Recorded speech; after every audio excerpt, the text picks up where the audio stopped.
Hello students, welcome to science গুরুর another class. আমি Bidisha ma'am চলে এসেছি তোমাদের লাইফ সায়েন্সের আরও একটি ক্লাস নিয়ে। তো আমরা যেটা করছিলাম এবিটিএ টেস্ট পেপার সলভিং, ইতিমধ্যে আমাদের অনেকগুলোই পেজ হয়ে গিয়েছে। আজকে আমরা যেই পেজটি করব সেটা হচ্ছে 247 নম্বর পেজ। যারা এর আগেরগুলো করনি তারা কিন্তু অবশ্যই ব্যাক ভিডিওতে যাবে, সেগুলোকে করার চেষ্টা করে নেবে। ওকে, চলো তাহলে বেশি কথা না বলে আজকের এই যে ক্লাসটা শুরু করা যাক।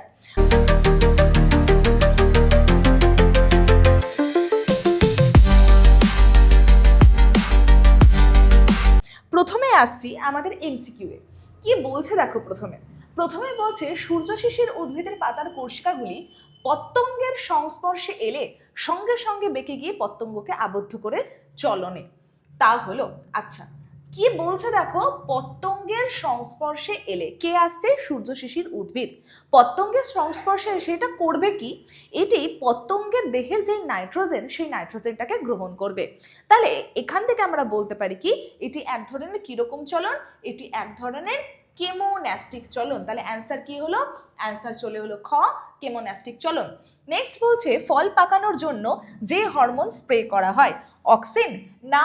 অক্সিন তো করা হয় না। অক্সিনকে আমরা কি হিসেবে চিনি? অক্সিনকে আমরা চিনে থাকি কিন্তু অগ্রস্থ প্রকটতার জন্য, অর্থাৎ অগ্রস্থ প্রকটতা, এটা হলো অক্সিন।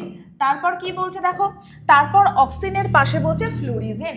ফ্লোরিজেন এই জিনিসটা কি, অনেকে এটাকে নোট ডাউন করে নেবে। কেমন? ফ্লোরিজেন হচ্ছে একটি প্রকল্পিত হরমোন। কি হরমোন? প্রকল্পিত হরমোন। অনেক সময় না তোমাদের প্রশ্ন আসতে পারে কি, যে একটি প্রকল্পিত হরমোনের উদাহরণ দাও। সেই মুহূর্তে দাঁড়িয়ে আমরা কিন্তু লিখতে পারি ফ্লোরিজেন। এই ফ্লোরিজেনটা কি কাজ করে? এই ফ্লোরিজেনটা কিন্তু ফুল ফোটাতে সহায়তা করে। কি কাজ করে? ফুল ফোটাতে সহায়তা করে। তাহলে কি এটা ফল পাকানোর জন্য দায়ী? দায়ী নয়। নেক্সট আসছে কে? নেক্সট আসছে বলছে অ্যাবসাইসিক অ্যাসিড। অ্যাবসাইসিক অ্যাসিড কি কাজ করে বলো তো? অ্যাবসাইসিক অ্যাসিড কিন্তু অ্যাবসাইসিক অ্যাসিড কিন্তু সহায়তা করে উদ্ভিদের অঙ্কুরোদ্গমে বাধা প্রদান করতে, বা উদ্ভিদের যে বার্ধক্য সেটি দেরিতে আসতে কিন্তু এই সহায়তা করে। অর্থাৎ আমি বলতে পারি অ্যাবসাইসিক অ্যাসিড উদ্ভিদের বৃদ্ধিতে বাধা প্রদান করে। ঠিক আছে, তাহলে আমার পড়ে থাকলো কে? আমার পড়ে থাকলো ইথিলিন। ইথিলিন কি কাজ করে? ইথিলিন ফল পাকাতে সহায়তা করে। নেক্সট আসছি পেশি টান ও দেহের ভারসাম্য নিয়ন্ত্রণ করে মস্তিষ্কের কোন অংশ? পেশি টান এইটা ভুলে গেলেও দেহের ভারসাম্যটা কখনো ভুলবে না। দেহের ভারসাম্য নিয়ন্ত্রণ কে করে? লঘু মস্তিষ্ক। তাহলে আমার অ্যান্সার কি হলো? অ্যান্সার হয়ে গেল অপশন গ। তারপর আসছে বার্ধক্য ও ক্যান্সারের সাথে সম্পর্কিত ক্রোমোজোমের অংশ কোনটি? টেলোমিয়ার, এনো। আচ্ছা এখানে একটা মিস্টেক করেছে, এই এনওআর এটা কিন্তু ক্ষয়ের মধ্যে পড়বে। ওকে, তো টেলোমিয়ার, এনওআর, সেন্ট্রোমিয়ার এবং স্যাটেলাইট। তো বলি বার্ধক্যের সাথে সম্পর্কিত হলো কিন্তু উদ্ভিদের টেলোমিয়ার। টেলোমিয়ার কেন একটু বলে দিই। এই যে টেলোমিয়ার অর্থাৎ একটি ক্রোমোজোমের প্রান্তদ্বয় একদম অংশগুলি, ঠিক আছে, এই অংশটা দেখা যায় যত একটি সেল সাইকেলের মধ্যে যায়, এই টেলোমিয়ারটি শর্টেন হতে থাকে। আর একটাও কারণ হচ্ছে যখন জীবদেহের ভেতরে টেলোমারেজ নামক একটি উৎসেচক, কি বললাম? টেলোমারেজ নামক উৎসেচক, এই উৎসেচক যদি জীবদেহে কম পরিমাণে ক্ষরিত হয় বা এর পরিমাণ যদি কম থাকে, তখন দেখা যায়, কি বললাম, এর পরিমাণ যদি কম থাকে তখন দেখা যায় এই যে টেলোমিয়ারের আমরা কথা বলছি, এই টেলোমিয়ার কিন্তু ছোট হতে থাকে। আর এটি যত ছোট হবে তত কি হবে? বার্ধক্য আসবে। তাহলে বার্ধক্যের সাথে সম্পর্কিত হরমোন কোনটি? বার্ধক্যের সাথে সম্পর্কিত ক্রোমোজোমের অংশ কোনটি? এটা হচ্ছে টেলোমিয়ার। চলো তারপর বলছে অপংজনির মাধ্যমে কোন ধরনের মৌমাছি সৃষ্টি করে। প্রথমে বলে দিই অপংজনি মানেটা কি। দেখো আমরা যখন জনন করি আমাদের একটা বেসিক ধারণা থাকে যে একটি মেল একটি ফিমেল গ্যামেট মিলিত হবে, মিলিত হওয়ার পর দেখা যাবে কি সেখান থেকে অপত্য তৈরি হচ্ছে, বা আমাদের ধারণা থাকে যে বিভিন্ন রকম পদ্ধতিতে কি একটি জীবদেহ থেকে হয় কোরক সৃষ্টি হবে, বার সৃষ্টি হবে, সেখান থেকে ফ্র্যাগমেন্ট হবে, দিয়ে একটা অন্য একটি অপত্য তৈরি হবে। সেখানে অপংজনি এইগুলোর থেকে একটু আলাদা। কেন আলাদা বলি, অপংজনির ক্ষেত্রে দেখা যাবে বা পার্থেনোজেনেসিস, অপংজনি এবং পার্থেনোজেনেসিস দুটোই একই। কি বলছে, অপংজনি মানে হচ্ছে অনিষিক্ত ডিম্বাণু থেকে বা অনিষিক্ত ডিম্বাণু যখন বৃদ্ধি ও বিকাশ প্রাপ্ত হয়ে বা অনিষিক্ত ডিম্বাণুর বৃদ্ধি ও বিকাশ হয়ে ভ্রূণ থেকে যখন অপত্য তৈরি হয় বা নতুন একটি জীব তৈরি হয়, এই যে প্রক্রিয়া, এই প্রক্রিয়ার আমি কি নাম দিচ্ছি, অপংজনি। তাহলে অপংজনি কি, অপংজনি হলো এক ধরনের পদ্ধতি। কিরকম পদ্ধতি, যেই পদ্ধতিতে একটি অনিষিক্ত ডিম্বাণু, মানে এইটা যদি একটি ডিম্বাণু হয় এখানে কিন্তু শুক্রাণু মিলিত হবে না, কোনো রকম ভাবেই এখানে শুক্রাণু মিলিত হবে না। তাহলে এই ডিম্বাণুটা কিরকম হবে, অনিষিক্ত, এর নিষেক হয়নি। তাহলে কি বলছি, এরকম একটা অনিষিক্ত ডিম্বাণু থেকে যখন কি তৈরি হচ্ছে, একটা অপত্য তৈরি হয়ে যাচ্ছে, একটি নতুন জীব তৈরি হয়ে যাচ্ছে। কিভাবে তৈরি হলো এটা, এটি বৃদ্ধি এবং বিকাশের জন্য তৈরি হয়ে গেল। যখন এটা তৈরি হচ্ছে তখন সেই পদ্ধতি থেকে আমি কি বলছি, এই যে অপংজনি। এবার আমাদের কোশ্চেনটা কি করেছে চলো দেখি। বলছে অপংজনির মাধ্যমে কোন ধরনের মৌমাছি সৃষ্টি করে। দেখো বলছে কর্মী মৌমাছি, রানী মৌমাছি, পুরুষ মৌমাছি কোনোটিই নয়। আমরা কি জানি কর্মী মৌমাছি কারা, সেটা পুরুষও হতে পারে, সেটা কিন্তু স্ত্রীও হতে পারে। পুরুষ মৌমাছি অলওয়েজ একটি মেল হবে, রানী মৌমাছি ফিমেল হবে। অনেকের এখানে মনে হতে পারে যে যেহেতু ডিম্বাণু আছে কোনো রকম শুক্রাণু নেই, তাহলে ডিম্বাণু থেকে সব সময় কি তৈরি হবে, ফিমেল তৈরি হবে বলে অনেকের মনে হতে পারে। কিন্তু মৌমাছিদের ক্ষেত্রে এই জিনিসটা একটু হলেও আলাদা। মৌমাছিদের জন্য এই জিনিসটা কিরকম বলি, তো মৌমাছিদের জন্য দেখা যায় এই যে নিষিক্ত এবং অনিষিক্ত, এইটা কিন্তু বিশাল একটা ভাইটাল রোল প্লে করে। যেমন বলি, একটি ধরো আমি নিষিক্ত ডিম্বাণু দেখছি এবং আমি একটি অনিষিক্ত ডিম্বাণু দেখছি। ওকে, আমি দেখছি একটি নিষিক্ত ডিম্বাণু, একটু দেখছি অনিষিক্ত ডিম্বাণু। নিষেকের পর নিষিক্ত যখন হয়ে গেল তখন ওই কোষটা কি প্রকৃতির হয়ে যাবে বলো, টুয়েন প্রকৃতির হয়ে যাবে ওখানকার ক্রোমোসোম। কিন্তু যদি অনিষিক্ত থাকে এখানে তো টুয়েন কখনো হবে না, এখানে কি প্রকৃতির হয়ে থাকবে, এখানে হয়ে থাকবে কিন্তু এন প্রকৃতির। ওকে, তাহলে এই যে এন প্রকৃতির কোষ তৈরি হলো সেইখান থেকে তৈরি হয়ে যাবে কিন্তু পুরুষ, আর এখানে টুয়েন প্রকৃতির যারা তৈরি হলো সেখান থেকে তৈরি হয়ে যাবে কর্মী এবং সেখান থেকে তৈরি হয়ে যাবে কিন্তু রানী। তাহলে মৌমাছির ক্ষেত্রে অনিষিক্ত ডিম্বাণু থেকে কে তৈরি হলো, পুরুষ তৈরি হলো। তাহলে আমার অ্যান্সার কি হয়ে যাবে, অপংজনের মাধ্যমে তৈরি হচ্ছে কে, পুরুষ মৌমাছি, অ্যান্সার গ। চলো তারপরেরটা দেখি। বলছে কি কোনটির ক্রোমোসোম সংখ্যা 3n বা ট্রিপ্লয়েড প্রকৃতির। বলছে রেণু, গ্যামেট, শস্য নিউক্লিয়াস নাকি নির্ণিত নিউক্লিয়াস।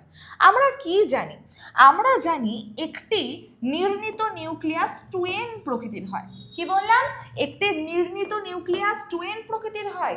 এর সাথে যখন একটি পুং গ্যামেট মিলিত হয় তখন সেটা তৈরি হয়ে যায় 3n। এটাকে আমরা কি বলি বলো, এটাকে আমরা বলি শস্য নিউক্লিয়াস। তাহলে আমার অ্যান্সার কি হবে, অ্যান্সার কিন্তু হয়ে গেল কি গ। তাহলে এতটুকু সবার হয়ে গেছে আশা করছি। আমি পরের পেজে আসছি। কালো ও অমসৃণ লোমযুক্ত গিনিপিগের জিনোটাইপ শনাক্ত করো। দেখো এইটা কিভাবে বের করতে হয় এর আগেও আমি শিখিয়ে দিয়েছি, তাও যারা যারা ক্লাস করনি তাদের জন্য আমি একটু ছোট করে বলে দিচ্ছি, যাদের হয়ে গেছে তারা স্কিপ করে চলে যাবে। ওকে, দেখো প্রথমে বলছি কালো, এই টার্মটা কোথা থেকে এলো? এই টার্মটা এলো কিন্তু ব্ল্যাক থেকে। তাহলে ব্ল্যাকের কোন লেটারটাকে আমি নিচ্ছি? বি কে নিচ্ছি। অমসৃণ মানে কি? রাফ। তাহলে রাফের আরটাকে আমি নিচ্ছি। ওকে, এবার যদি আমাকে এখানে জিনোটাইপ লিখতে হয় গিনিপিগের ক্ষেত্রে, তাহলে আমি কিভাবে লিখব? Capital B, capital B, capital R, capital R. এটা মানে কি বলতো? এটা মানে হচ্ছে কালো ও অমসৃণ। কালো ও অমসৃণ। আমাকে তো যদি ঠিক এভাবে সাদা ও অমসৃণ বের করতে হয়, আমি কিভাবে করব? এখানে হচ্ছে ক্যাপিটাল বি, কালোর অপোজিট হচ্ছে সাদা, তাহলে আমি এখানে লিখতে পারবো স্মল বি, স্মল বি। এখানে হচ্ছে অমসৃণ, অমসৃণের অপোজিট হচ্ছে মসৃণ, তাহলে আমি এখানে লিখতে পারবো স্মল আর, স্মল আর। তখন এটা হয়ে যাবে সাদা ও মসৃণ। এখান থেকে খুব স্বাভাবিকভাবে বলতে পারি এই যে ক্যারেক্টারটা, এই ক্যারেক্টারটা কিন্তু কি? প্রচ্ছন্ন। প্রচ্ছন্ন। আর এটা কি? এটা হচ্ছে প্রকট। তাহলে এরকম যদি আমি আরো বৈশিষ্ট্য লিখি, এরকম যদি আরো বৈশিষ্ট্য লিখি, তাহলে আমি কিরকম ভাবে লিখতে পারি? তাহলে আমি কিরকম ভাবে লিখতে পারি? Capital B, small B, capital R, small R. এটাও কি? কালো অমসৃণ। আমি যদি এইভাবে লিখি capital B, capital B, capital R, small R, এটাও কালো অমসৃণ। আমি যদি এইভাবে লিখি capital B, small B, capital R, কালো অমসৃণ। আবার যদি এইভাবে লিখি capital B, capital B, capital R, এটাও কিন্তু কালো অমসৃণ। 4 রকম ভাবে আমরা লিখতে পারি। তাহলে চলো এখানে দেখি কি কি বলছে।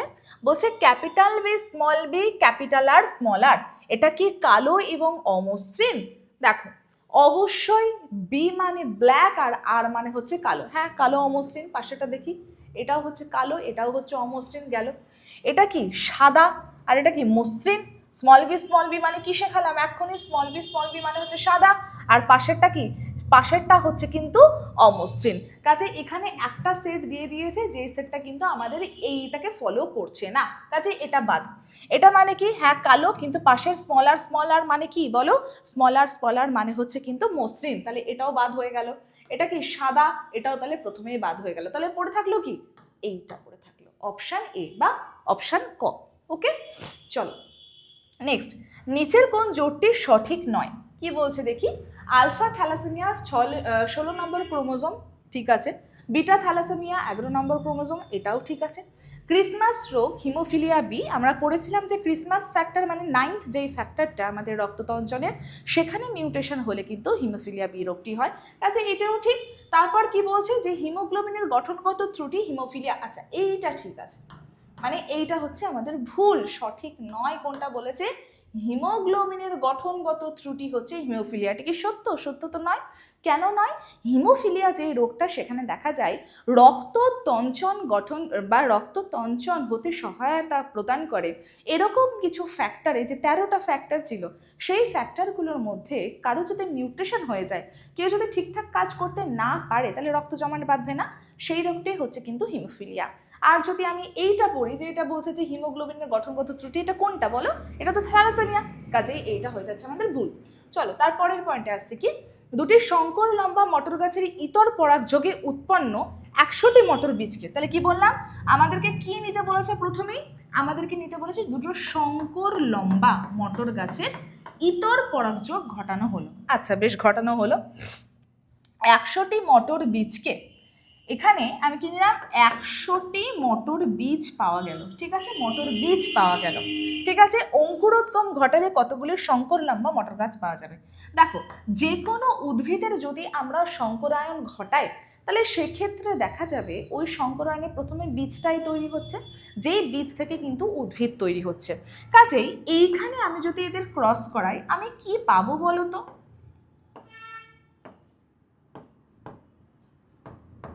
এই যে capital T small tea, capital T small tea, আমি গ্যামেটগুলোকে লিখলাম। দেখো প্রথম বক্সে পাবো ক্যাপিটাল টি, এ কি? এ হচ্ছে কিন্তু বিশুদ্ধ লম্বা, একে তারপর ক্যাপিটাল টি স্মল টি, এরা কারা বলো? এরা হচ্ছে আমাদের শঙ্কর লম্বা বা হেটেরোজাইগাস লম্বা। আর আরেকটা তৈরি হলো স্মল টি, একে এ হচ্ছে বিশুদ্ধ মিটে। তাহলে আমি বীজ পেলাম, কিরকম বীজ পেলাম? আমি বীজ পেলাম এক ধরনের বিশুদ্ধ লম্বা, আর একটা পেলাম শঙ্কর লম্বা, আর একটা পেলাম কি বিশুদ্ধ বেটে। আমার এখানে কি জানতে চেয়েছে? আমার এখানে দেখো জানতে চেয়েছে শঙ্কর লম্বা। শঙ্কর লম্বা কতগুলো হলো? আমি কি বলেছিলাম? এক একটা ঘর হচ্ছে 25, এটা 25, এটা 25, এটা 25, তাহলে শঙ্কর লম্বা কতগুলো হলো? 25 + 25 = 50। তাহলে আমার অ্যান্সার কি হলো? 50। কিছুই না, এটা একটু ঘুরিয়ে দিয়েছে। চলো তারপর কি বলছে দেখি। অরিজিন অফ লাইফ পুস্তকটি কার রচনা? এটা হচ্ছে ওপারিনের রচনা। দেখো এই পেজটি সবার হয়ে গেছে আশা করছি। আমি নেক্সট পেজে আসছি। দেখো পরেরটায় আসছে পাখির ডানা, পতঙ্গের ডানা, বাদুড়ের প্যাটাজিয়াম, মানুষের হাত। এগুলোতে বিশদ দৃষ্টি হলো। আচ্ছা বলি, আমরা দুই রকমের অঙ্গ পড়তে গিয়ে এগুলি পেয়েছিলাম। কিরকম? একটা হচ্ছে সমসংস্থ অঙ্গ, সমসংস্থ অঙ্গ, আর একটি হচ্ছে সমবৃত্তীয় অঙ্গ। ঠিক আছে? সমসংস্থ মানে কি? যে সমান সংস্থা, অর্থাৎ এদের গঠনটা কিন্তু একই। এদের কি পড়েছিলাম? গঠন এদের এক, কাজ এদের ভিন্ন। আমি সমবৃত্তে কি পড়েছিলাম? গঠনটা ভিন্ন কিন্তু কাজ হচ্ছে এক। এই তো ছিল আমার বিষয়, এই ছিল আমার বিষয়। ঠিক আছে? এবার সমসংস্থ অঙ্গ পড়তে গিয়ে আমরা যে উদাহরণটা বারবার পড়ে থাকি, সেই উদাহরণটা হচ্ছে কি? পাখির ডানা, বাদুড়ের প্যাটাজিয়াম,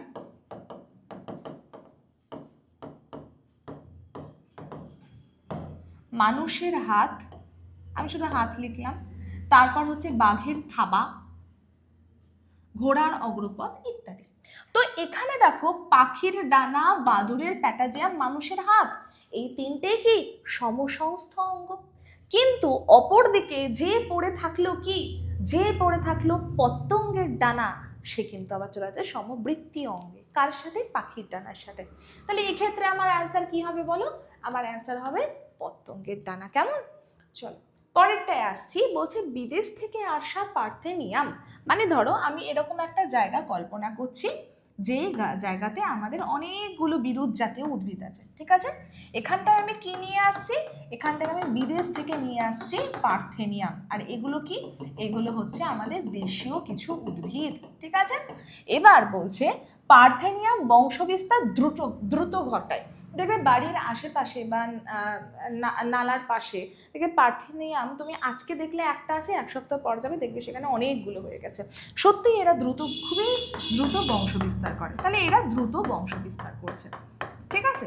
এই যে দ্রুত বংশ বিস্তার করলো, বলছে দ্রুত বংশ বিস্তার ঘটায় ওই অঞ্চলে স্থানীয় দুর্বল প্রজাতির উদ্ভিদকে ধ্বংস করে। খুব স্বাভাবিকভাবে তাই করবে। কেন করবে না? একটা উদ্ভিদ যদি বংশ বিস্তার করে, সেই বংশ বিস্তারের জন্য তার খাদ্যের প্রয়োজন এবং জায়গার প্রয়োজন। কি কি প্রয়োজন? এদের কি কি প্রয়োজন? এদের প্রয়োজন হচ্ছে খাদ্য এবং এদের হচ্ছে জায়গা, এই দুটো প্রয়োজন। তাহলে এই মাটিতে আমি মনে করে নিচ্ছি 100 পুষ্টি ছিল। ঠিক আছে? এই 100 পুষ্টি থেকে এখানকার দেশীয় যারা, তারা নিচ্ছিল ধরো 70, বাকি পড়ে থাকছিল 30। ওই 30-এ প্রথম অ্যাটাক করতে শুরু করলো পার্থেনিয়াম।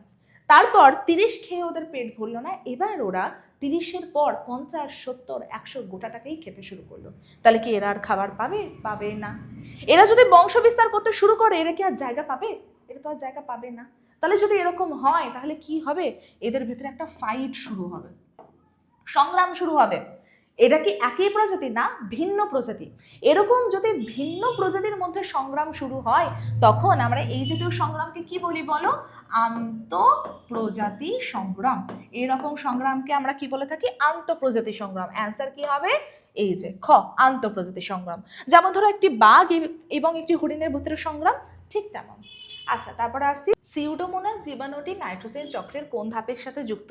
আচ্ছা এটা যুক্ত হচ্ছে ডিনাইট্রিফিকেশন পদ্ধতির সাথে। ওকে। তারপর বলছে জলে পারদ দূষণের ফলে মানবদেহে যে রোগটি হয়, যদি এক্সেস পরিমাণে পারদ চলে আসে জলে, তাহলে মানবদেহে মিনামাটা রোগটি ছড়িয়ে পড়ে। তারপর আসছি, হটস্পট শব্দটি প্রথম ব্যবহার করেন কে? ব্যবহার করেন বিজ্ঞানী নরম্যান মায়ার্স। সবাই এটার গোটা নামটা একটু লিখে রাখবে, বিজ্ঞানী নরম্যান মায়ার্স। 1988-এ তিনি প্রথম কিন্তু হটস্পট কথাটি উল্লেখ করেছিলেন। কেমন? আচ্ছা, তারপরে আসছি, চলো কি বলছে। আচ্ছা, এটাতে আমি প্রত্যেকবারই প্রত্যেক দিন সকলকে বলছি যে এখানে তোমরা অনেক সময় দেখতে পাবে যে যে কোনো 6টির মধ্যে থেকে 5টি করতে হবে, ওকে? তবে কেউ 5টা করে আসবে না, প্রত্যেকেই 6টা করে আসবে। দেখো প্রথমে কি বলছে, মশের শুক্রাণুর চলন যদি সুক্রোজের প্রভাবে হয়, ফার্নের শুক্রাণুর চলন কিসের প্রভাবে হবে?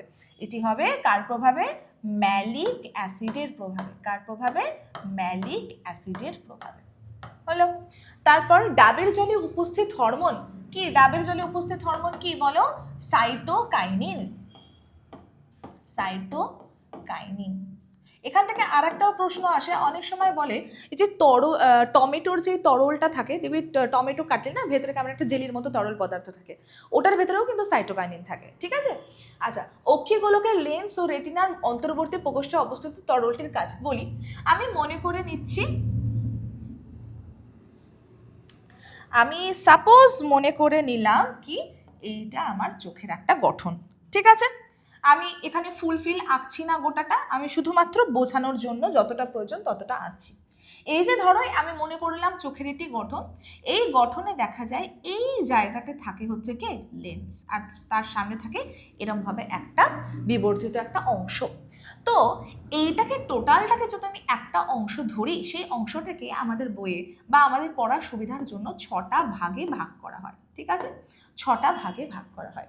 এই 6টা ভাগের মধ্যে দেখা যায় এইখান থেকে এতটা অংশ জুড়ে, অর্থাৎ লেন্সের পেছন থেকে রেটিনার সামনে পর্যন্ত, আমি এটাকে আমরা রেটিনার সামনে কেন বলছি, কোরোয়েডের সামনে কেন বলছি না, বা স্ক্লেরার সামনে কেন বলছি না, কারণ রেটিনা তো সবার নিচে আছে তার জন্য, ঠিক আছে? তা কি বললাম, রেটিনার সামনে থাকে লেন্সের এইটুকুর মধ্যবর্তী যে অংশ, সেখানে 6 ভাগের ভিতরে 5 ভাগ লুকিয়ে থাকে, ঠিক আছে? তাহলে এইটাকে আমি বলতে পারি কি 5/6, ঠিক আছে, অংশ। আর সামনেখানে দেখো এইখানে যেই ভাগটা একদম এই দিকের অংশ থেকে লেন্স পর্যন্ত, এইটা কিন্তু হচ্ছে 1 ভাগ, 6 ভাগের ভিতরে 1 ভাগ, তাই আমি লিখতে পারি 1/6।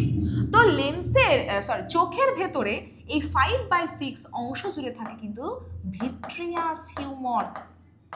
ভিট্রিয়াস হিউমার, আমি আগের দিন বলছিলাম যে আমাদের চোখে কিছু প্রতিসারক মাধ্যম থাকে, তাই না? তার ভেতরে একটি হলো ভিট্রিয়াস হিউমার। সামনে কে থাকে না? সামনে থাকে হচ্ছে অ্যাকুয়াস হিউমার। সামনে থাকে হচ্ছে অ্যাকুয়াস হিউমার, এটাও কিন্তু একটা প্রতিসারক মাধ্যম। আমাদের চেয়েছে কি অক্ষিগোলকের লেন্স ও রেটিনার অন্তর্বর্তী প্রকোষ্ঠে তরলটির কাজ কি? তাহলে তরলটা কি? Vitreous humour. এটা কি কাজ করে? এটি একটি প্রতিসারক মাধ্যম রূপে কাজ করে।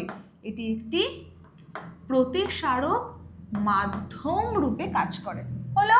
চলো, তাহলে এটাও আমরা জানতে পারলাম। আচ্ছা, তোমাদেরকে যদি এরকম বলা হতো লেন্সের সামনে যে তরলটি থাকে তার কাজ কি? সেম কাজ, এটিও কিন্তু প্রতিসারক মাধ্যম রূপেই কাজ করবে। চলো, তারপর কি বলছে, গাছের মূলের ক্রোমোজোম সংখ্যা 12 হলে পরাগধানীর কোষের ক্রোমোজোম সংখ্যা কত? দেখো, গাছের মূল একটা গঠনগত অংশ, তাই এখানে ক্রোমোজোমের অলরেডি ডিপ্লয়েড প্রকৃতিরই হবে। তো বলছে গাছের মূলে ক্রোমোজোম সংখ্যা হচ্ছে কত? 12, তাহলে 2n = 12। আচ্ছা, পরাগধানীর কোষে ক্রোমোজোম সংখ্যা এখানে কেউ বলাবে না, তোমাকে কিন্তু পরাগ রেণু বলে, তোমাকে বলেছে পরাগধানী। একটু আমি মনে করে দিই পরাগধানী কোনটা। আমরা যদি একটি ফুলের স্ত্রীস্তবক এবং পুংস্তবকে ভাগ করে থাকি, তাহলে দেখা যায় পুংস্তবকের দুটো অংশ থাকে, আর একটা হচ্ছে পরাগধানী আর একটা হচ্ছে পুংদণ্ড। কি বললাম? দুটো অংশ থাকে, একটা হচ্ছে পরাগধানী আর একটা হচ্ছে পুংদণ্ড। তো তোমাকে জানতে চেয়েছে এই যে পরাগধানী, এই পরাগধানীর মধ্যে যে কোষগুলো রয়েছে সেই কোষের ক্রোমোজোম সংখ্যা কত? এটাও তো একটা গঠনগত উপাদান, তাই আমি বলতে পারি পরাগধানী তো 2n প্রকৃতির বা ডিপ্লয়েড প্রকৃতির ক্রোমোজোম বিন্যাস দেখা যায়, তাই এখানেও হবে 12। তাহলে পরাগধানীর কোষের ক্রোমোজোম সংখ্যা কত হবে বলো? 12 হবে, সেম। কিন্তু এখানে যদি তোমাদের প্রশ্ন আসতো পরাগ রেণু, তখন আমরা কি করতাম? আমরা যখন রেণু করব তখন কিন্তু হবে ওটা 2n। ওই রেণুটা যখন ওই যে আমাদের যৌনক্রমে চলে যাবে, তখন এই রেণুধর দশা থেকে যখন লিঙ্গধর দশায় পরিণত হবে, যখন গ্যামেট তৈরি হবে, তখন কিন্তু ওটা আবার হয়ে যাবে কি n প্রকৃতির। ওকে, চলো, বলছে মেরুদণ্ডী প্রাণীদের ভ্রূণের পরিস্ফুরণ ও বৃদ্ধির সময়, মাথায় রাখবে, যখনই বৃদ্ধি এবং পরিস্ফুরণ এই দুটো আসে, কোষটা তখন বড় হতে চায়, কোষটা তখন বিকাশ প্রাপ্ত হতে চায়। এই সময় যেই কোষ বিভাজনটা ঘটবে সেটা হচ্ছে কিন্তু মাইটোসিস। মাইটোসিস, ঠিক আছে? কি বললাম? মেরুদণ্ডী প্রাণীদের ভ্রূণের পরিস্ফুরণ আর বৃদ্ধির সময় কোন কোষ বিভাজন হয়? মাইটোসিস কোষ বিভাজন হয়। তারপর কি বলছে? মানুষের কোন দশাকে ঝড়ঝঞ্ঝার কাল বলা হয়? এই যে তোমাদের যে দশাটি, সেই দশাটি হচ্ছে ঝড়ঝঞ্ঝার কাল। কারণ হচ্ছে যাবতীয় যা সমস্যা, এটাকে বলা হয়, এই যে আমাদের বলি এটা বয়ঃসন্ধি দশা, ঠিক আছে? এটা হচ্ছে বয়ঃসন্ধি দশা, বা এটাকে আমরা কি বলি? এটাকে আমরা বলি অ্যাডোলেসেন্স, ঠিক আছে? অ্যাডোলেসেন্স বা হচ্ছে এই বয়ঃসন্ধি দশা, অর্থাৎ 12 থেকে 18 বছর, এই যে সময়কালটা, অনেকের মতে এটা 11 থেকে 19 বছর সময়। এই সময় জীবনে নানা রকম পরিবর্তন আসে, দেহে নানা রকম পরিবর্তন আসে, ইমাজিনেশনে আবার নানা রকম পরিবর্তন আসে, ঠিক আছে? মানে সব মিলে মিশিয়ে একদম হরমোনাল ইমব্যালেন্স হয়ে জীবনটা পুরো ঘেঁটে যাবে, ঠিক আছে? সেই জন্য এটার নাম হচ্ছে ঝড় ঝঞ্ঝালের কাল, ঠিক আছে? কাকে বলা হয়? বয়ঃসন্ধি দশাকে। নেক্সট, কোন ক্ষেত্রে ফিনোটাইপ ও জিনোটাইপ অনুপাত সমান হয়? দেখো, অসম্পূর্ণ যে প্রকটতা, সেই প্রকটতায় আমরা দেখতে পাই ফিনোটাইপ এবং জিনোটাইপ অনুপাত সমান। আমি একটু ছোট্ট করে মনে করিয়ে দিই, অসম্পূর্ণ প্রকটতা মানে কিন্তু হচ্ছে, এই জায়গাটায় করি 2.7। অসম্পূর্ণ প্রকটতা মানে হচ্ছে একটা সেই লাল ফুল নেওয়া হয়েছিল, একটা লাল ফুল নেওয়া হয়েছিল এবং নেওয়া হয়েছিল একটি সাদা ফুল। এইগুলোর মিলনের ফলে যেই ফুলটা তৈরি হয়েছিল সেটা হয়ে গেছিল গোলাপি। কাজে চেকার বোর্ডটা যদি এরকম হয়, এটা কেউ করবেন, এটা আমি রাফে করেছি, এটা কিন্তু ডিটেলসে নয়।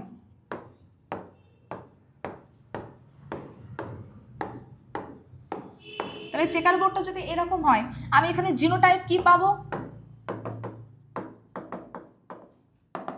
1:2:1।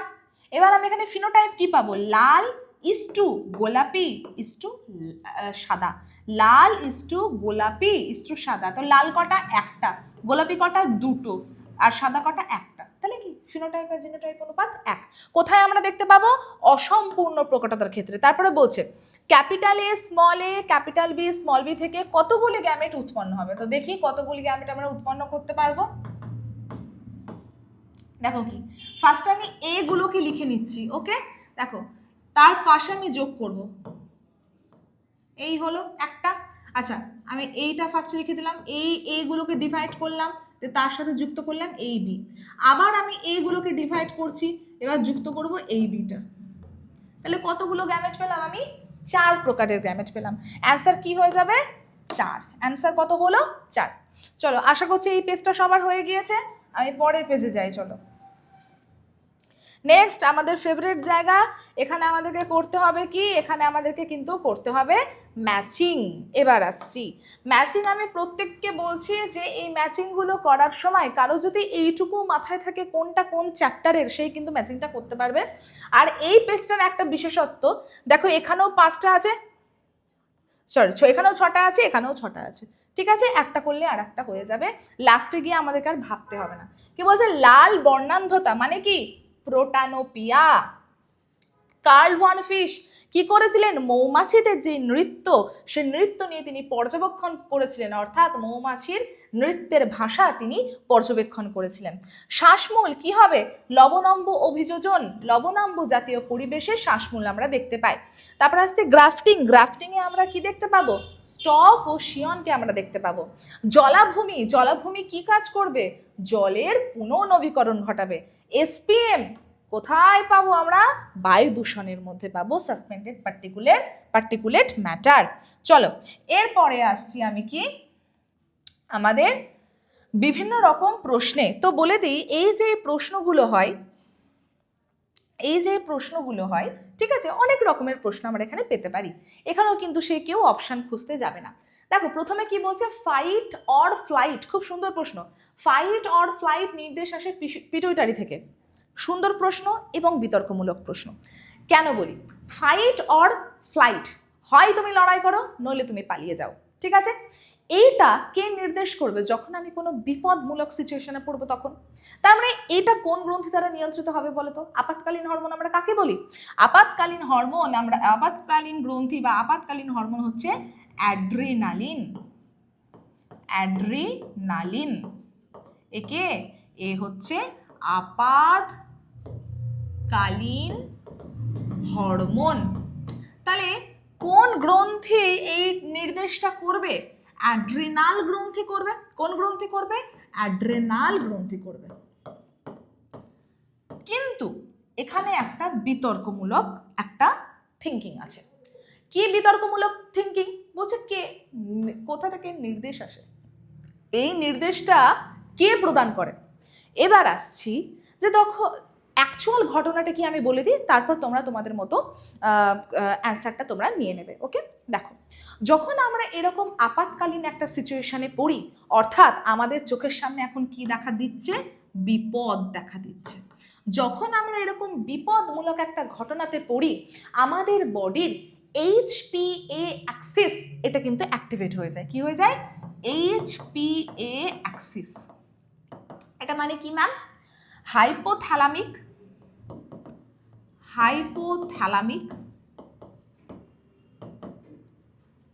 পিটুইটারি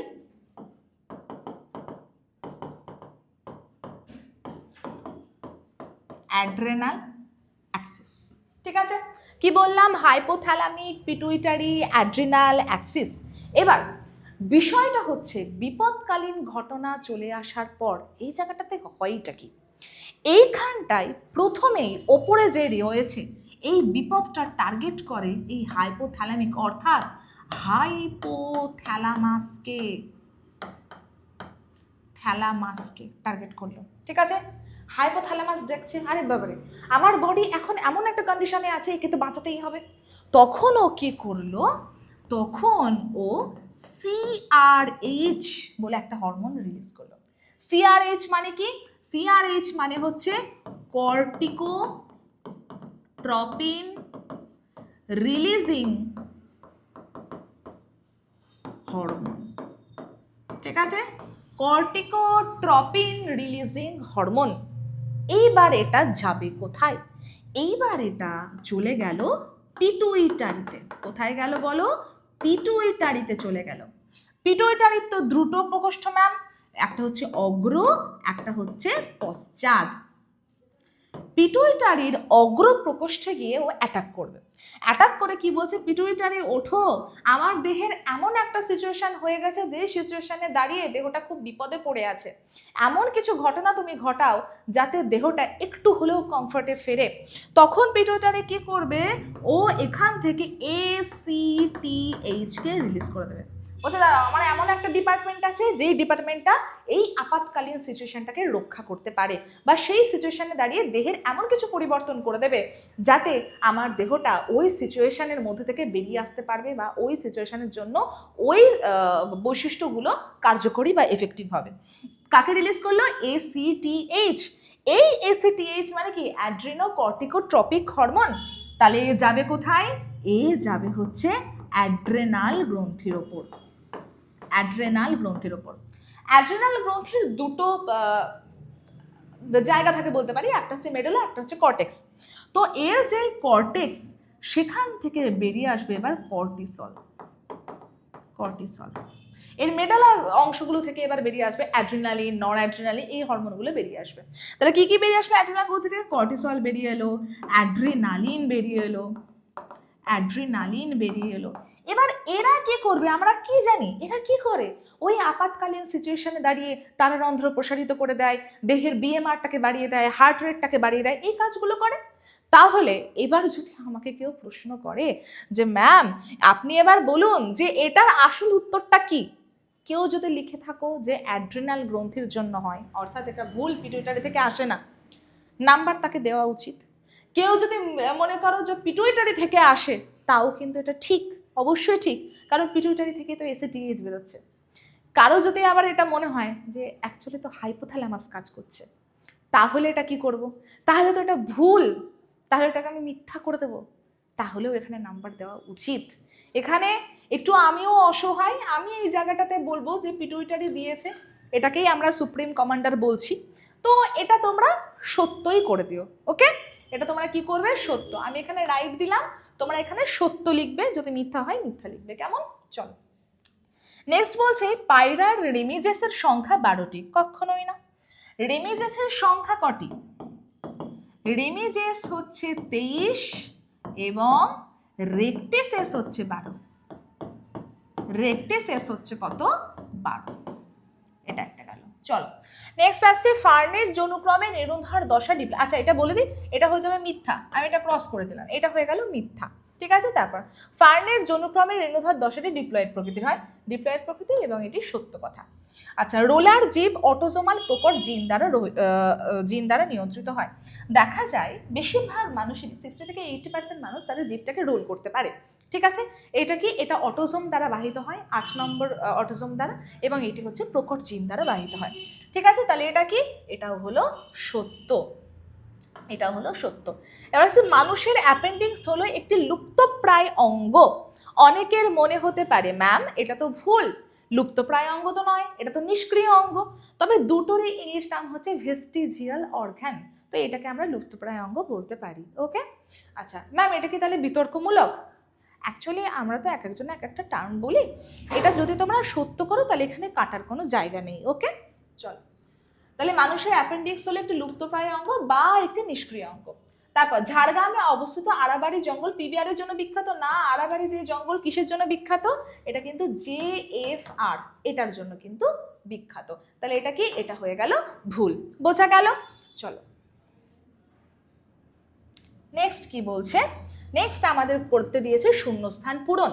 বলছে 2,4-D, এটা একটি কি? কেউ ভুল করবে না, আমরা দেখেছি অনেকে ভুল করো। 2,4-D কিন্তু কীটনাশক নয়। 2,4-D কি? 2,4-D হচ্ছে আগাছা নাশক, আগাছা নাশক, ঠিক আছে? কি এটা? আগাছা নাশক। তারপর ক্রায়ো সংরক্ষণে নমুনা তাপমাত্রায় সংরক্ষিত হয়, আচ্ছা কত তাপমাত্রায়? -196°C, ওকে? তারপর কেস্ট্রোগ্রাফ যন্ত্র আবিষ্কার করেন বিজ্ঞানী কে? আচার্য জগদীশ চন্দ্র বসু, দ্য লেজেন্ড, ওকে?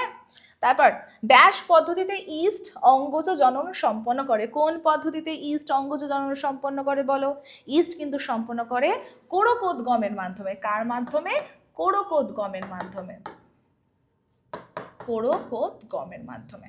তারপর ক্রোমোজোমে জিনের অবস্থানকারী নির্দিষ্ট স্থানকে আমরা কি বলি? লোকাস বলি। ক্রোমোজোমের যে নির্দিষ্ট স্থানে জিন অবস্থান করে তাকে আমরা কি বলছি? লোকাস। তারপর ঘোড়ার আদি পূর্বপুরুষ হলো কে? বলো ঘোড়ার আদি পূর্বপুরুষ। ঘোড়ার আদি পূর্বপুরুষ হচ্ছে ইওহিপ্পাস। কে? ইওহিপ্পাস। এটা কিন্তু সবাই রিদমে মনে রাখবে, ঠিক আছে? ইওহিপ্পাস থেকে শুরু করে একদম ইকুয়াস পর্যন্ত সবাই মনে রাখার চেষ্টা করবে। তো আজকে আমাদের ক্লাস এখানেই শেষ। আশা করছি তোমাদের সবার খুব খুব ভালো লেগেছে আজকের ক্লাসটি, এবং যারা পড়ছো তারা আরও ভালো করে পড়ো, আর যারা এখনো পড়ছো না সামনে পেলে একদম কানটা মুলে দিতে হয় এদের। তো তোরা এখনই কিন্তু পড়াটা শুরু কর, আর সময় পাবে না। এবার কি করবে? এবার এই যে ডিসেম্বর মাসটা এলো, কেউ ডিসেম্বরটাকে কাউন্ট করবে না, ডিসেম্বরটা বাদ দাও, ঠিক আছে? আর কেউ মাস ওয়াইজ কাউন্ট করবে না যে 2 মাস সময় আছে। সবাই বলবে আমাদের কাছে আর সময় আছে 6 সপ্তাহ, ঠিক আছে? এই 6 সপ্তাহের মধ্যে একদম জোর কদমে, বলে না আদা জল খেয়ে পড়া, একদম আদা জল খেয়ে পড়তে শুরু করে দাও। আর এই পড়াগুলো করতে গিয়ে কারো যদি কোথাও কিছু আটকায় তাহলে আমাকে জানাবে, আমি চেষ্টা করব কিন্তু সেগুলো ফুলফিল করে দেওয়ার, ওকে? তাহলে ক্লাস আজকে এই পর্যন্তই, দেখা হচ্ছে আবার পরের ক্লাসে, কেমন? চলো টাটা।